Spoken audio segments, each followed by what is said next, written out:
Resilience, focus, discipline, courage.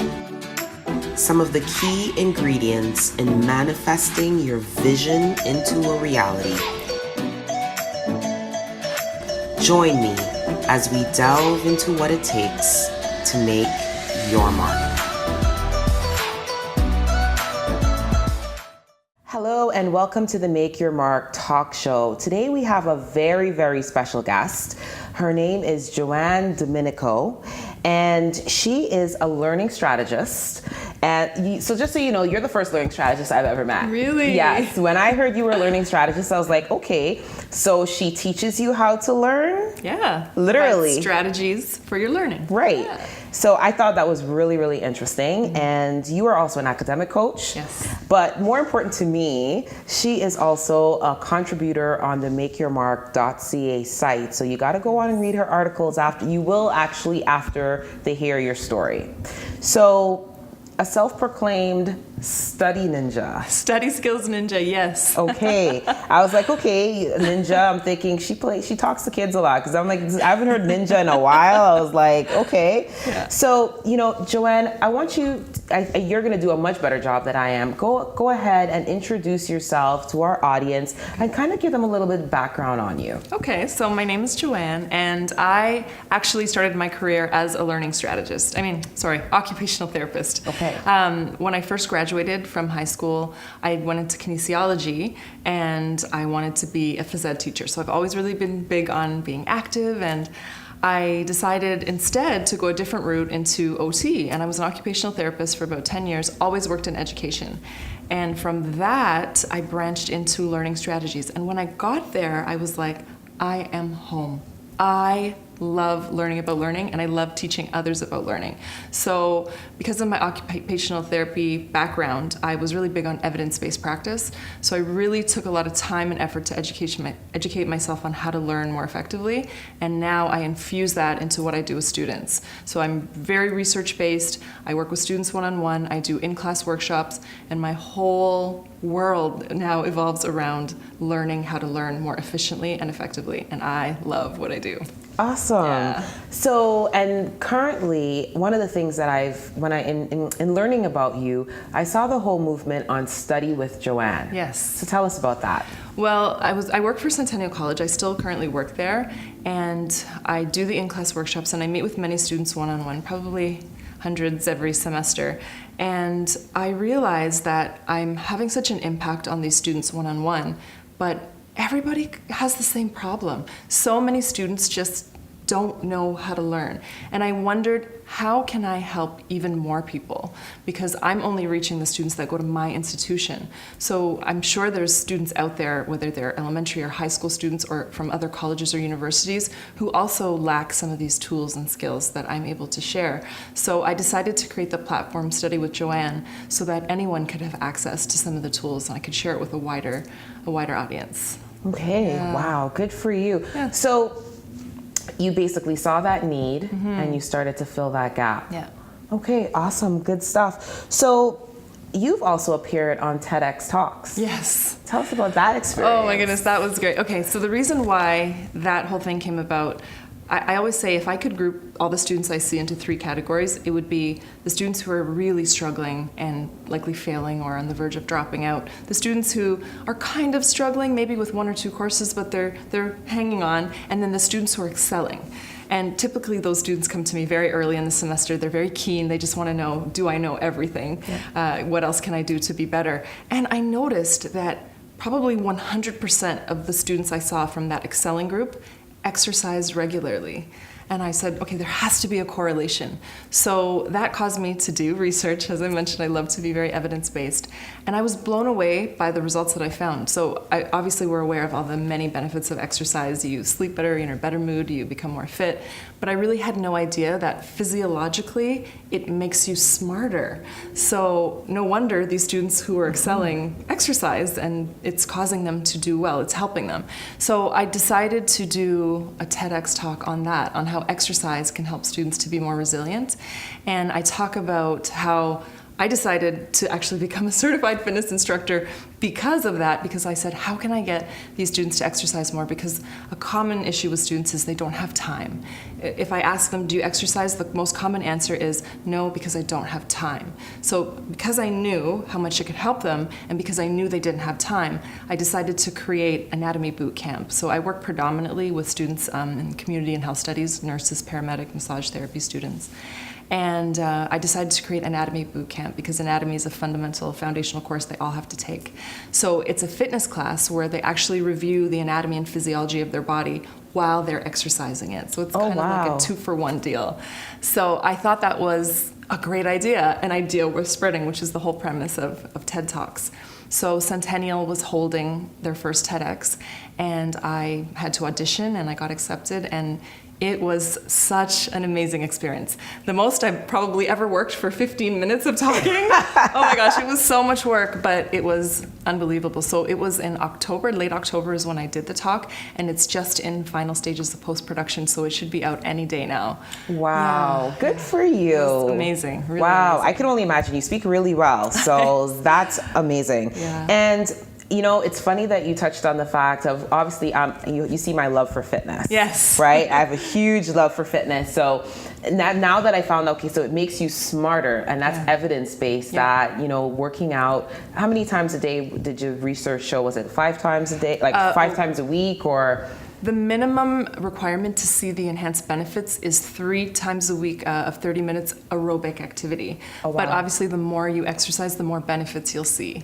So, and it sort of has this ripple effect on your life, right? So because you sleep better, that helps learning. And then you have more motivation, that helps learning, but it's also more neurons and pathways form. Like, I was just blown away by how many benefits it had to your brain.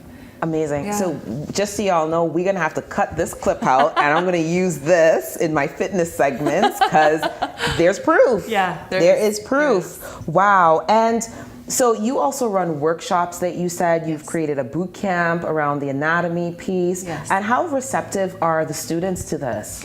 They're so receptive. They're so receptive that I am one of the most popular students on campus, or people on campus. Okay. I can't walk in the hallways without getting stopped by students who, they want to see me after I go into the classrooms, because I think it's because I always feel that humans sense genuineness, and I am genuinely passionate about study skills and learning, because I've seen, you know, the students come to me in tears. I have a Costco-sized pack of Kleenex in my office because so many students come to me in tears when they're struggling, and I know that these tools can be effective. So when I go into a classroom and I say, you know, if you learn how to manage your time, if you learn how to study more effectively, if you study smarter and not harder, you can go from those lower grades to the higher grades that you desire. And when they try the strategies and they see the difference, it's like night and day. So I am so excited and passionate about it. So they see that and they're like, I don't know how to study. This lady can help me, and they flock to me. I'm usually book solid for the entire semester. Wow. So, I mean, Joe, one of the we call her Joe. That's my name for her, Joe. I'm going to stop the formality here. So, Joe, I can feel the energy from you. Yeah. I can feel how sincere and how genuine you are about learning. And I'm not going to lie. I'm definitely one of those girls that will skip to the test, right? Mm-hmm. And I want to know, okay, so what do I really need to know? Because I'm always about, like, just tell me where I need to go. Yes. Tell me how I need to get there. Yeah. But give me the short version. I'm a sprinter. I'm not the long distance runner, right off the bat. Right. But just by hearing you speak about it, and you could feel the energy from you, and that is something which is so needed within our school system. Sure. Is people that genuinely care and love what they do. So our youth get interested and they want to open up and to learn. Yes. So good for you for doing that. Yeah. So we are going to take a quick break and we will be back. From a tender age, I recognized that I was not the average girl. I was always opinionated, outspoken, and for the most part, unapologetic. I was born to lead, to inflict positive change, to serve. I was born a leader. Harnessing this internal drive led me to spearheading several businesses while unlocking potential within large organizations in director roles throughout the city. While on this quest, I discovered my love for people and passion for personal development. Throughout my career, I have mentored hundreds of individuals, both personally and professionally, channeling my belief of self-care and with an avid love for fitness. Daily, I nurture my mind, body, and soul, embracing the very act of self-love. I truly do believe that you cannot give what you don't have. With a commitment to living on purpose and within my purpose, my personal mantra is to leave better than I met.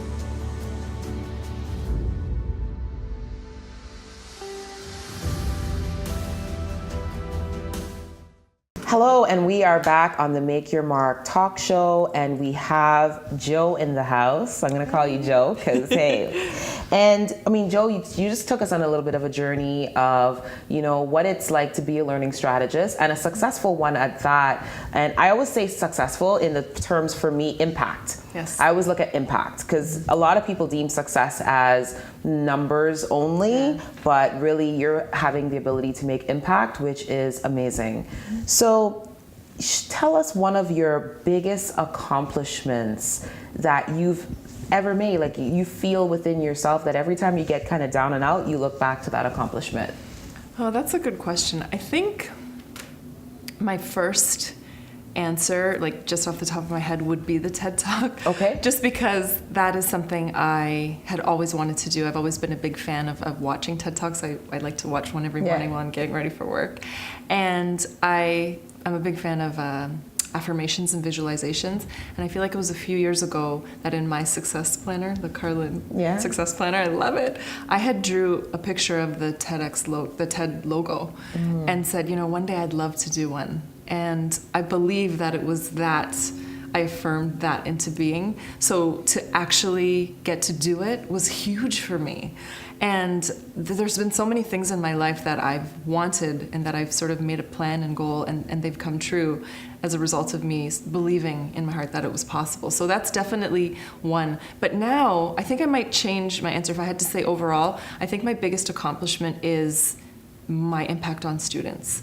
I feel like when I get old, I'm going to be so well taken care of because I have so many people in the healthcare profession. Yeah. I believe that karma is going to come back to me. Yes, it will. But I save every single thank you email I get from students, and I read them on days when I'm down because I know that I have made such a huge impact on these students' lives, because education is such a large vehicle that can really lead to many positive things in people's lives, and they've gotten through. And maybe it was something I said, maybe it was a tool I gave them, maybe it was the motivation I helped them reestablish. Whatever it was, I was a part of that. And so that to me is huge, the amount of students that I'm able to help. So that's a great I love that. I thought I was the only one that saved these cards. I got cards. I have thank you cards, emails. I have saved from girl, it's a long time. Sometimes I pull it back and I'm like, oh my God, that was me? Yeah. And it really does help you on those days when you're feeling down and out, just to remind yourself. Because it's so easy to get into that negative self-talk. Yes. Right? So since we're on that negative self-talk tip, tell us about a time when you felt like giving up and you just felt like, you know what, this isn't for me. Because you did mention you started off as an occupational therapist. Yes. Then you thought physical education was where it was at for you. And then you moved into becoming a learning strategist. Yeah, so that's actually an interesting story. When I was an occupational therapist, and I loved that field. I did, and it was similar in some ways that I'm helping students and giving them the tools to be more independent and productive. So it has definite similarities. But I actually had the advantage of working in Bermuda for 2 years. Ooh. That was amazing. And then I worked in Atlanta for 2 years.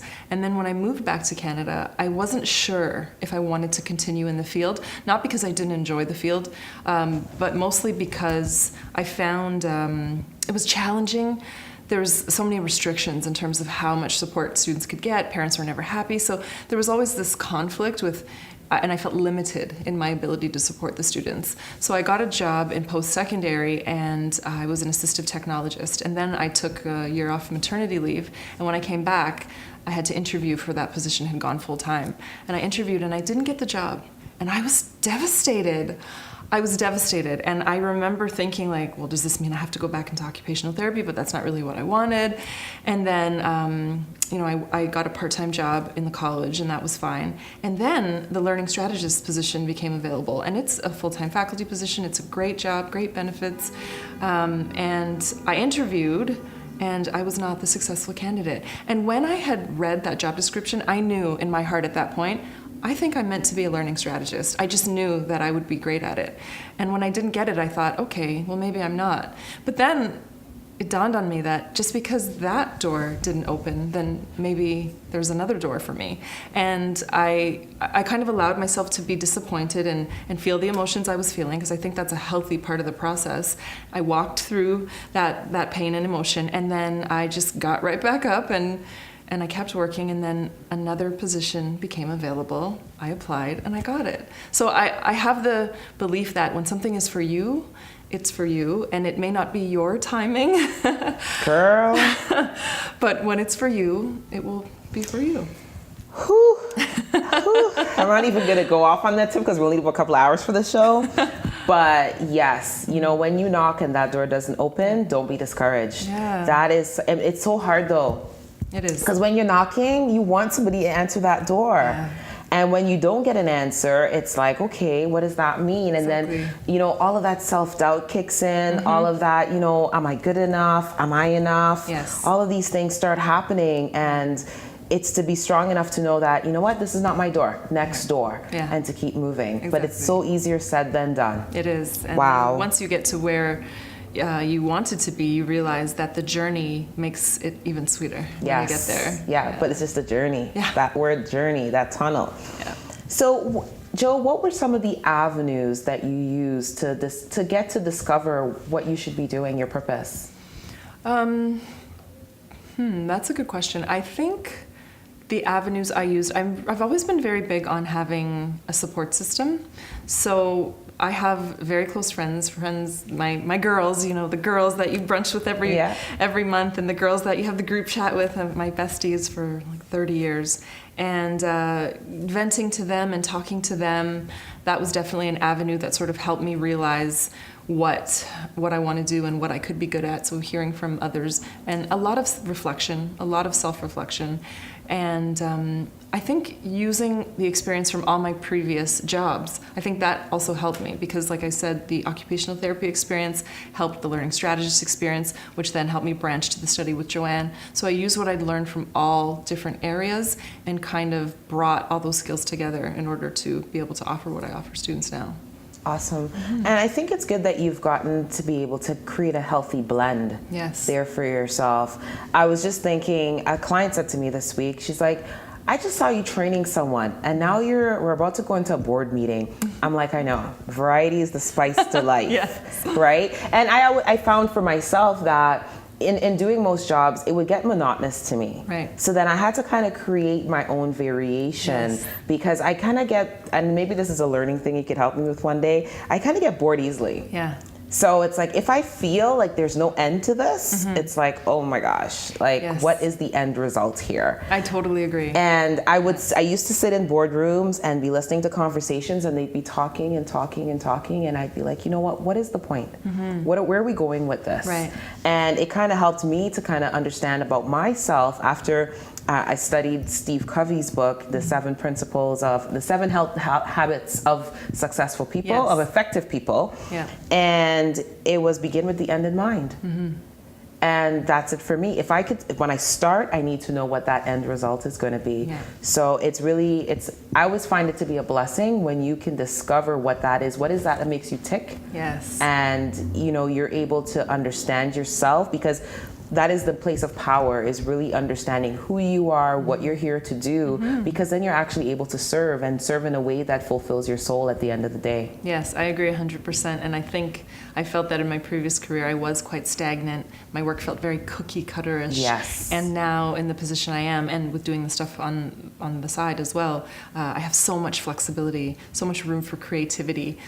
I love it. It's really allowing me to shine, I think, in those areas, because I don't have those limitations. Yeah. And, you know, I saw a quote the other day. It said, the right person in the wrong room will not succeed. And I thought about it for a second. I thought, the right person in the wrong, what if they're the right person? Why are they in that room? So I take quotes and I start to dissect them. But then it made sense, right? Because if you have the right person in the wrong room, then nothing's really gonna happen. No. And they become a bother to the room and they become a bother to themselves. Yeah. So Interesting. we're having great conversation. Yes. But we are going to take a quick break and we will be right back.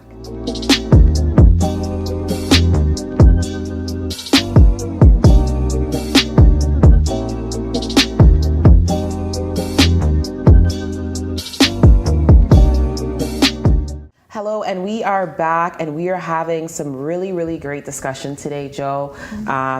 Just around even understanding what a learning strategist does for me has been so helpful. So I hope that our viewers get as much as they can out of this interview. But one of the things I wanted to really ask is, we're always learning. So yes, you work at Centennial in your job, but people assume with learning it has to be with school, but I feel like I'm learning every day in life, and we all are. So what would you say are some of the key strategies for being a successful learner? Or more, I shouldn't say successful learner, because that's, once again, is putting a stamp on it, but more so being, what are some of the key areas to be a more efficient learner? Efficient learner. That's a great question. I do definitely see the transferable ability of things that I teach to not just students but to everyone. One of the first things I always start with students is time management, and I think that's something that everybody needs to work on. So that is definitely a key skill, because how you manage your time impacts you in so many ways. Including sleeping. So if you don't take enough time to take care of yourself and to eat properly, to exercise, to drink enough water, all these things optimize your brain for learning. So I normally start there and recommend that. And in order to be an efficient learner too, I think one of the biggest things is being what I call metacognitively aware. So metacognition is probably my most favorite thing to talk about with students, because it's something that many people don't even think about. What metacognition means is thinking about how you think, or learning about how you learn, because we're all quite different. So what works for one person doesn't necessarily work for the other person. And when you are aware of what works for you, then you're able to do what you got to do to learn most efficiently for yourself. So that I would say is hands down my number one thing. So with students, it's about using their test results and saying, okay, am I happy with this grade? And if they're not happy with it, then they have to think, well, how did I study and prepare for this test? Because clearly it's not working. I'm going to have to do something different if I want different results. That's a Einstein quote, I think. Doing the same thing over and over and expecting different results is insanity. Whereas if they get grades that they are happy with, they have to think, what did I do?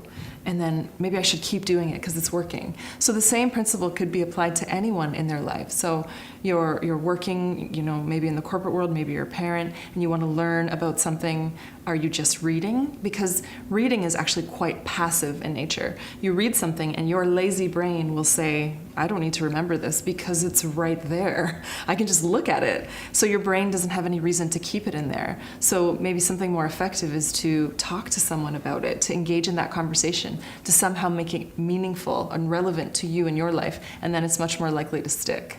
So when I read articles on study skills in my spare time, which I do, oh, wow. I will make notes on my phone about stuff that I think is relevant. I will say to my partner, hey, he's probably so sick of hearing about study skills because I talk about it all the time, but that's how I make it stick, because that's what works best for me. So you have to figure out what works best for you in terms of the learning that you want. So interesting story. And, I am one of those people, sometimes I get caught in my head. Yes. So it's like, why am I thinking about this? Why does this, So water has been something that I know I have to drink. I have all the pretty bottles at home. Like every pretty bottle you could think about, I got it. Yes. But it was like, you know what, Kim, what is your struggle with water? Now, I have a very competitive spirit. So I thought to myself at the beginning of the year, it's one of my New Year's resolutions, and I thought, you know what, I have to get myself to drinking 3 liters of water every day. Yes. So how am I going to accomplish this? So I had to find, literally at the dollar store, they sell the 2 for $1, the 1.5 liter waters. Yeah. Literally, I go there I go about once a week, and I absolutely despise doing it because it's so heavy to walk the water and the water is at the back of the store, so perfectly merchandised so that you pass everything else in the store to get to the water, because it's one of the most selling products in the store. Right. So I go every week, and what I love is I keep all my water bottles. So at the end of the week, I'm able to evaluate, okay, so you've drank you had like, if I bought 14, then okay, I have 14 empty water bottles. Good job. And I buy myself a treat. Can I say? Reward. Well, it's true. And I do work well on that too, Yes. which I'm sure there's probably something there with a reward system. 100%. So, and that has gotten me to drink so much more water, and I feel so much better. And when what day was it? It was Wednesday night. I ran out of water. I was teaching my class. I'm like, guys, we got to finish early because I got to get to the dollar store. They're like, Kim, the dollar store is closed. And I know a dollar store that's open till 10 p.m. So I got to get there because it was just, that's how my mind works. I'm able to I like to see the result. Yes. And I like to see it quickly, and I had to keep the bottles, and I thought, you know what, I'm doing the environment bad, but then I'm recycling them. So I had to I have this battle back and forth because there's always this little voice that slips into your mind, and you're like, is this right? Is it not right? Because sometimes the way that you learn may not always be the most efficient ways, is what, but it works for me. Yeah. So when you said that, I was like, I can relate to that. Exactly. So, Joanne, tell us about how you keep holistically resilient, especially because you do so much research and then you have your full-time job, you're also a mother. What does that look like for you? It looks like busyness all the time. I feel like I am always on the go, but I love that you use the word holistic because I'm very big on that. And as I mentioned before with the students, I typically ask them questions about their lifestyle first because I'm so well aware of the impact of your self-care on your ability to learn. So I'm really big on being holistic and sleeping and eating and exercising, etc. But I do feel I have to practice what I preach. So thankfully I'm a certified fitness instructor now, so I do instruct 2 classes a week and I do exercise myself, and that helps immensely with a lot of things, my energy levels, my patience. And I've always been big on self-care, but I'm even bigger on it now because I have a job that is, you spend your whole day talking to students who are coming to you with their struggles. So as I said, many are in tears and it can get quite heavy. So I need to have a system where I can sort of unload the heaviness of my day. So I do a few things. I do like to vent either to my partner or to my counterpart. I have a counterpart, and anytime I have a lot of heaviness, I can debrief with her, which is really helpful.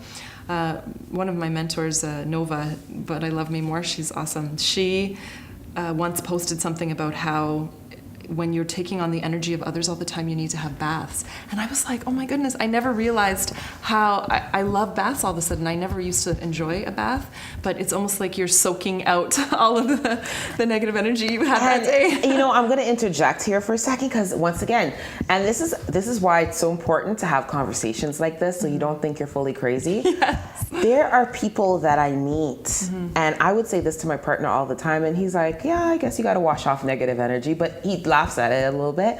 But I meet people, and because through mentoring and coaching, and then I speak with them, and after I speak with them, I feel like I took on every single thing that they're going through, and probably even more, because I'm really hearing the unheard. Of course. So then I get home, and it's like I strip down. It's like I got to take a shower. I just got to take a shower because I just need to renew myself. Yes. And I thought I was crazy. I thought, why do I need to do this? But it just gave me this burst of I renewed. I was literally renewed in my own skin because and I would question if it's because we can become so selfless that we can just embrace everything that's being put before us. Yeah, I agree. It's recharging your batteries, and I honestly feel and I got this from Oprah. I love Oprah, but she always used to pray before she went on her set of her show. Use me, God, and I pray the same thing. Because sometimes students come to me, and I may not be prepared for what they have on their plate, because some students are going through really difficult situations. But somehow, it always comes to me. And taking on all those struggles, my goal is for them to always leave their interaction with me feeling inspired, encouraged, empowered. And so it takes a lot of energy. So even if I'm having a bad day, if I'm tired because I didn't sleep well, my son was up, or I feel like I kind of check that baggage at the door, and I'm present for that student. And yes, I take on that energy, but I also try to give some of my positive energy to them. Yep. And it's tiring. It's tiring. So knowing how to recharge your batteries is essential for a role like this, so that you can bring it every day. Absolutely. When I get in my car, first thing in the morning, I pray. And usually when I have bigger gigs, I would say, God, use me as your vessel today. Yes, exactly. And those are my words this morning. I got in my car and I said, use me as your vessel today. Yeah. Because I believe that the spiritual connection is a lot greater than any other. I could sit here and try to tap into everything and read as much as I can, but if I'm allowing it to flow and allowing God to do his work through me, then I need to be connected. Yes. And I need to ask for that guidance. Exactly. Woo, we getting hot up in here today. We're right there. I feel it. So Joe, we're having a great conversation. We're gonna continue this. We're gonna take a quick break and we'll be right back. All right.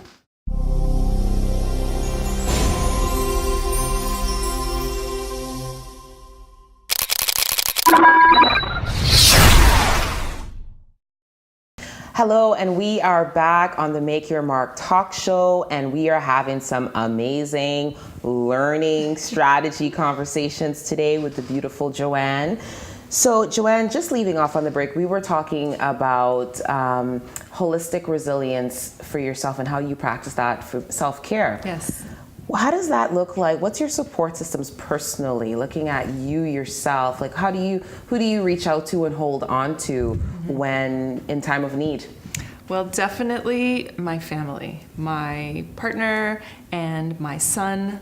No matter what day I've had, my little 6-year-old, I come in that door and it's mommy, and I'm no longer a learning strategist, I'm just a mom, and he just infuses so much joy. My partner is incredibly supportive. He helps me in so many ways, from being my sounding board to helping me learn how to market and brainstorm ideas to just being that shoulder you can lean on. He really is my rock. And I actually have a funny story about my partner. I don't often tell students who my partner is because they may know him. And he's very popular in the Caribbean community. He's actually Dr. J, the Soca Prince, the DJ. So a funny story is I was at the nursing pinning ceremony. The nurses are finally completed their education and they're becoming official nurses. And I love watching. I feel like a proud mother, especially because I've seen all the struggles they've been through to get to this point. I was sitting at the back with some of the families. And one student, I had seen her maybe 4 or 5 times throughout that year.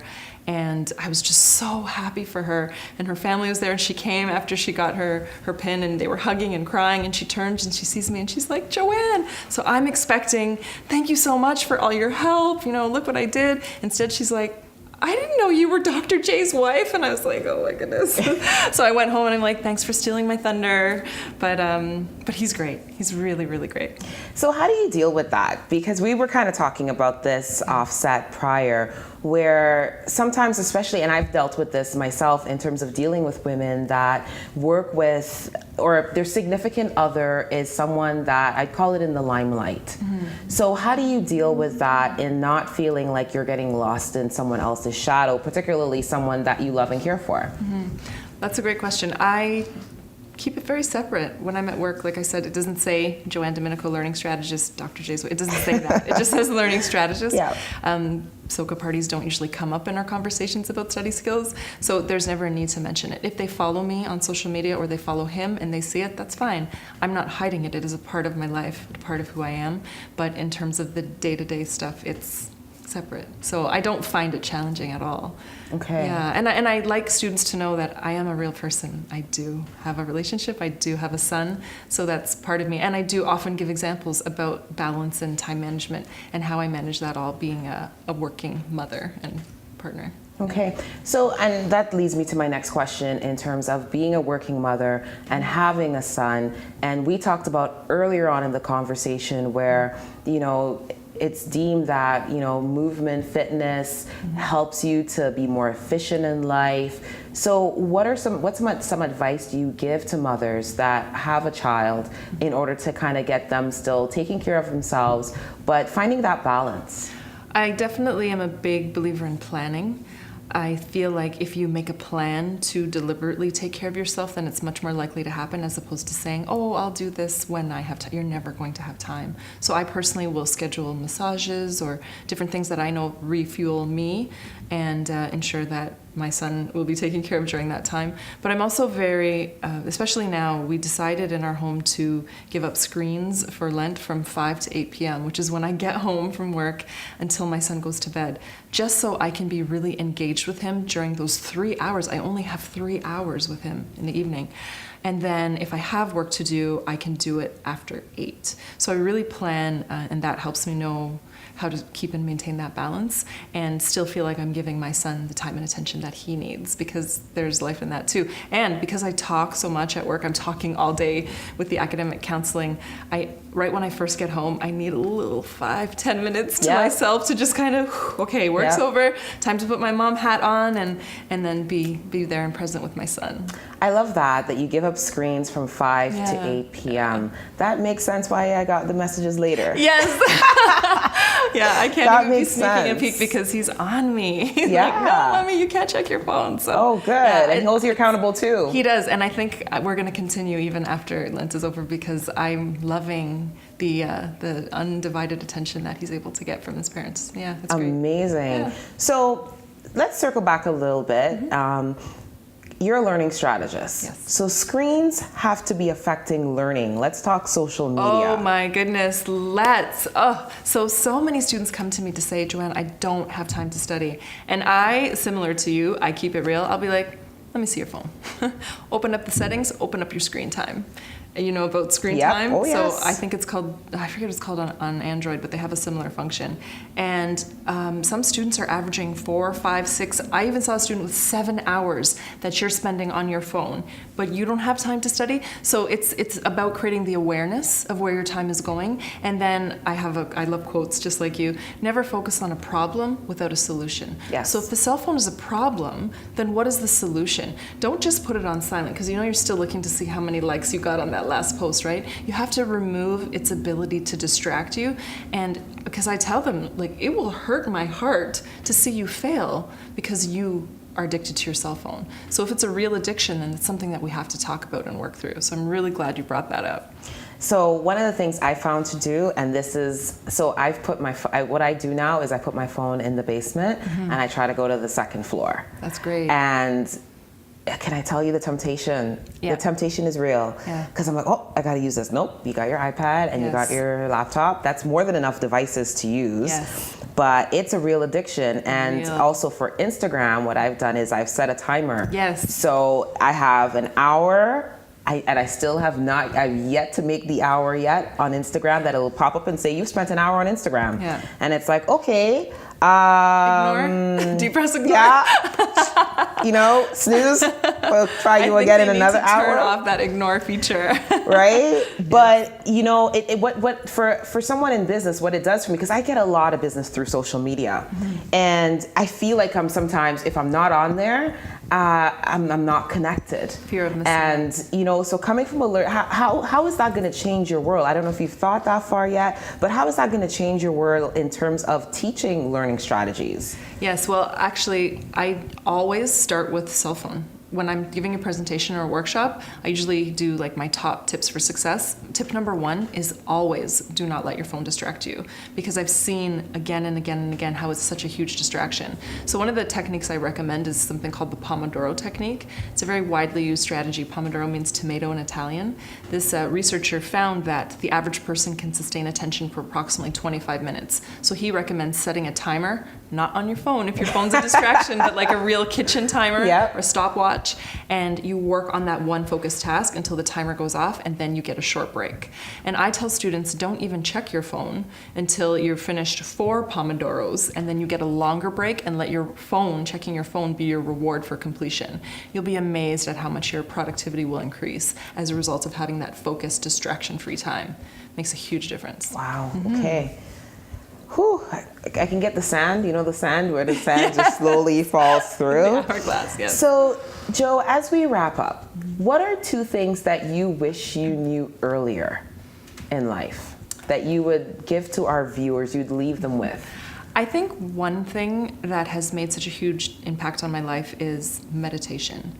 As a Pisces, I've always been quite emotional. I think that actually makes me good at my job because I'm very empathetic. But I used to react emotionally to many things. And now that I do a regular practice of meditation, I find I'm much more logical. I can think much more clearly. And I really wish I had started the practice earlier because I think it would have decreased a lot of emotional anguish that I had to go through. That's one for sure. And I think the second thing is what I mentioned earlier about being confident in knowing that there is a plan and that you have a bigger purpose in life, and that pathway may not be the direct linear path that you imagined for yourself, but eventually if you are meant to be somewhere, if you're meant to be doing something, that will materialize in whatever way, shape, or form it's meant to. Just sort of having that peace of knowing it's going to be okay, everything will work out. I wish I had known that earlier. It would have saved me a lot of stress. Yes. Yeah. Oh my goodness, Joe, our conversation today has been so rewarding to my soul personally, Yes. and I'm sure it will be rewarding to our viewers as well. I've learned so much around learning strategy and understanding that the things that I thought potentially were just a Kim item is really, there's names for them out there. So thank you for joining us today and sharing your knowledge and, really blessing us with your presence from, just your experience that you shared with us and some of the strategies that you actually brought here onto the table today. How can people find you?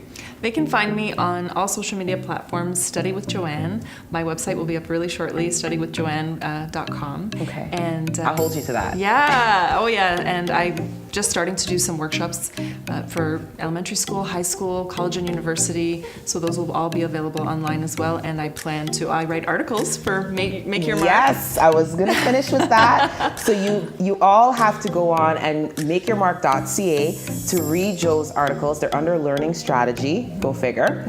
Thank you so much for joining us today. Until next time.